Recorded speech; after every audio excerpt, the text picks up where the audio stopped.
नमस्कार दोस्तों।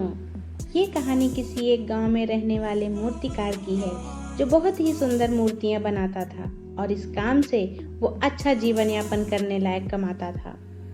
कुछ समय बाद उसको एक बेटा हुआ जिसने कम उम्र में ही मूर्तियां बनाना शुरू कर दिया था और उसकी मूर्तियां भी बहुत सुंदर दिखती थीं।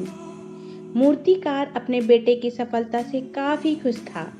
फिर भी वह अपने बेटे की प्रत्येक मूर्ति में कुछ न कुछ कमी जरूर निकालता था। वह बेटे से कहता, तुमने अच्छा काम किया है, लेकिन अगली बार इस कमी को दूर करने की कोशिश करो। बेटा भी अपने पिता की बात मान लिया करता। उसने अपने पिता की सलाह के बाद अपनी हर मूर्तियों में सुधार करना जारी रखा।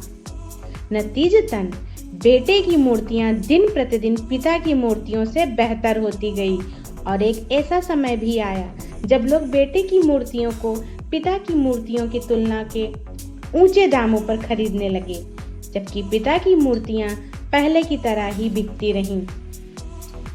पिता ने अभी तक अपने बेटे की मूर्तियों में कमियां निकालना बंद नहीं किया था, लेकिन बेटा अब बाप के इस बर्ताव से खुश नहीं था। फिर भी वह बिना दिमाग लगाए उन कमियों को स्वीकार करता और पिता के सुझावों के अनुसार अपनी मूर्तियों में सुधार करता रहता। आखिरकार एक दिन ऐसा आया जब उसके पिता ने उसकी बनाई मूर्तियों में कमियां निकालनी चाहिए, तो बेटे का धैर्य जवाब दे गया। बेटे ने कहा, पिताजी, अगर आप इतने श्रेष्ठ मूर्तिकार होते तो आपकी मूर्तियां मेरी मूर्तियों से कम कीमत पर नहीं बिकती। मुझे नहीं लगता कि अब मुझे आपकी सलाह की आवश्यकता है। मेरी मूर्तियां परफेक्ट है। बाप ने यह सुनकर अपने बेटे को सलाह देना बंद कर दिया। कुछ महीने बीत गए। बेटा खुश था, लेकिन कुछ समय पश्चात उसे एहसास हुआ कि उसकी मूर्तियों की अब उतनी तारीफ नहीं की जाती जितनी पहले की जाती थी, और अब उसकी मूर्तियों की कीमतें भी बढ़ना बंद हो गई थीं। पहले तो उसे कुछ समझ नहीं आया, लेकिन फिर वह अपने पिता के पास गया और उनसे मदद करने को कहा। पिता ने बड़ी शांति से बेटे की बात सुनी, जैसे उन्हें पहले से ही पता था कि ऐसा दिन आएगा। बाप का चेहरा पढ़ बेटे ने भी यह महसूस किया और पूछा, क्या आप पहले से जानते थे कि ऐसा कुछ होने वाला था? पिता ने उत्तर दिया, हाँ, मैं भी कभी इन परिस्थितियों से गुजर चुका हूँ। बेटे ने कहा, फिर आपको मुझे ये तभी बता देना चाहिए था। पिता ने उत्तर दिया, शायद तब तुम मेरी बात नहीं समझ पाते। मैं ये भली बात ही जानता हूँ और मानता भी हूँ कि मैं मूर्ति बनाने की कला में तुमसे ज़्यादा बेहतर नहीं हूँ। ऐसा भी हो सकता है कि मूर्तियों के बारे में मेरी सलाह गलत हो। ऐसा नहीं है कि सिर्फ मेरी सलाह से तुम्हारी मूर्तियाँ बेहतर हो गईं।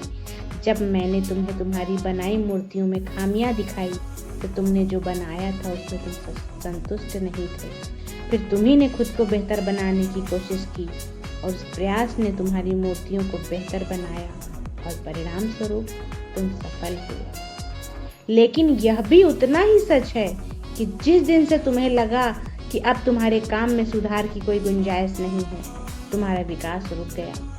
लोग हमेशा तुमसे अधिक की उम्मीद करते रहे और इसीलिए अब तुम्हें ना तो अपने काम के लिए ज़्यादा सराहना मिलती है और ना ही इसके लिए ज़्यादा पैसे मिलते हैं।